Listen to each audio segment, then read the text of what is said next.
crap results. If you're going to buy fish food, don't buy crap fish food. There's a lot of crap fish food out there. Do a little bit of research. What is a good fish food? So, what would you consider to be a crap food, or what are some of the nearly all of them things inside of it that make it crap food?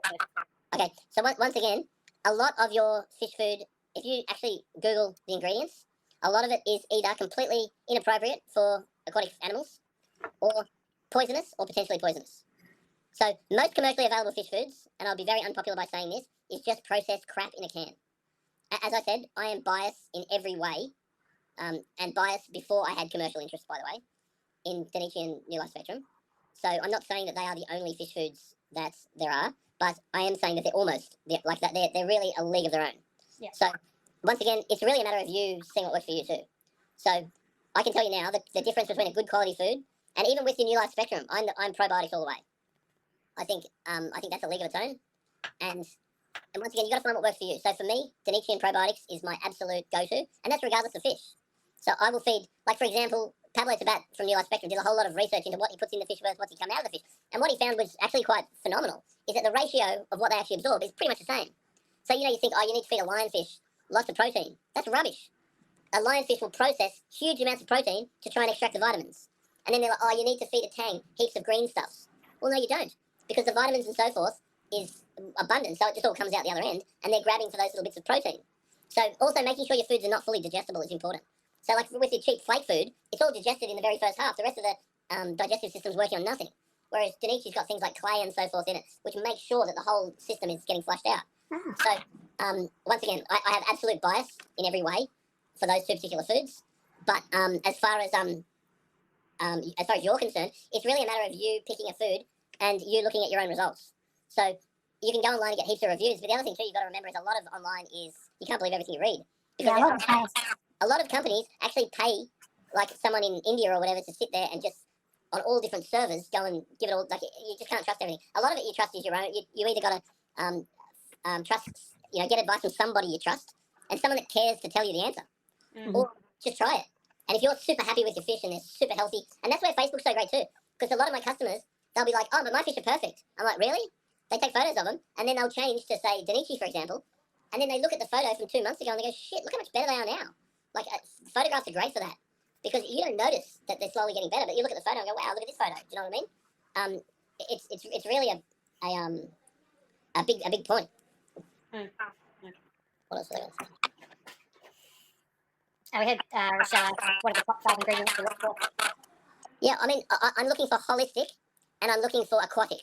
So don't feed there's lots of good ingredients like Meister shrimp, there's like Atlantic salmon and all these other really good ingredients. But I don't have a 5 set ingredients because that would also depend on what the fish is. But what I'm looking for, I don't want much terrestrial plant because terrestrial chloroplasts and that can't really be broken down by fish. I don't want mammalian products because issues with fatty livers and kidneys and so forth. I want to feed aquatic foods to my aquatic animals, and I want a good range. So if you look at something like New Life Spectrum, it's got so many ingredients in there.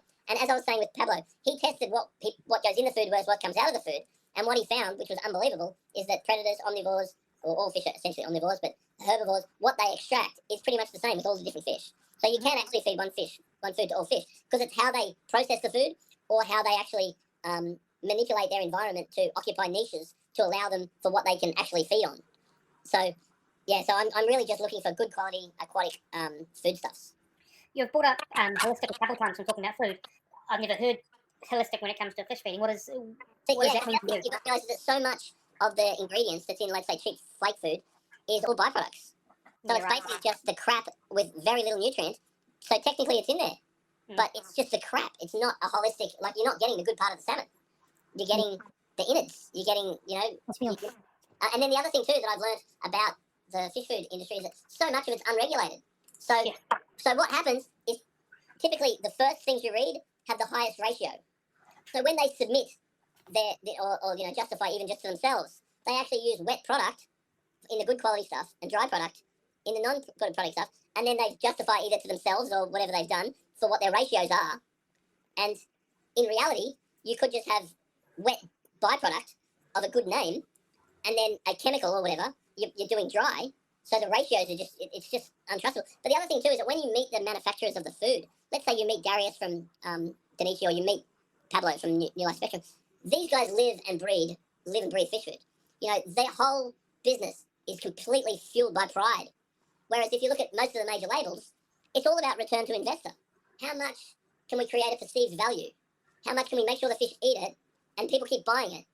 And how cheap can we put stuff in there? Mm. And how much profit can we make? Mm. And most of your big brands, they're completely profit driven. And once again, when you speak to someone that runs these companies that are completely pride driven, you understand the motivation behind their food. Yeah, makes sense. We are beginning to run out of time. Cool. Tim, to try and finish off our genetics coffee date with a score of set of 6 really quick questions. Yep. The thing I was going to say too is in regards to passion, I've created a big belief. So when I started in the industry in the sort of mid-90s, basically what happened is every household would buy an aquarium. And what I learned is for 1 year, they love it. Then 1 year, they like it. And then they end up on the council cleanup or whatever. You know, they get rid of it. So now when I sell an aquarium, I actually sell that expectation. So I tell them, hey, look, you're going to buy this aquarium, right? And the reality is 1 year you're going to love it. 1 year you're going to like it. And then you've probably seen it. So I've been passionate about fish since I was about grade 4. And I've always loved fish. But actually, if you look at my habits, I go through phases where I just love, you know, a certain genus of fish. Or I love plants, or I love corals. It's change is king. So my advice is set your tank up, enjoy it, master it. But once you can walk past it, and you don't have to look at it, change it. That might just be changing some plants or some corals or whatever. It might be changing some fish, or it might be gutting the whole thing and starting again with something completely different. But I really believe that passion is governed by knowledge, and passion and your interest in the hobby is really governed by change. You got to keep growing, because corals and plants and passion is growing or it's dying. Nothing stays stagnant. And if you have the same tank with the same fish and you're not growing as a hobbyist, then you have to admit that maybe your hobby is dying. Yeah. So that's a big thing I really like to. You've got to keep the passion. You've got to. And I think the way you said it, like if you can walk past your tank and not have to stop and look at it, it's time to upgrade it, time to change it, time to do something to it, just to bring up a resistibility back. Definitely, but just don't ask me for marriage advice. No.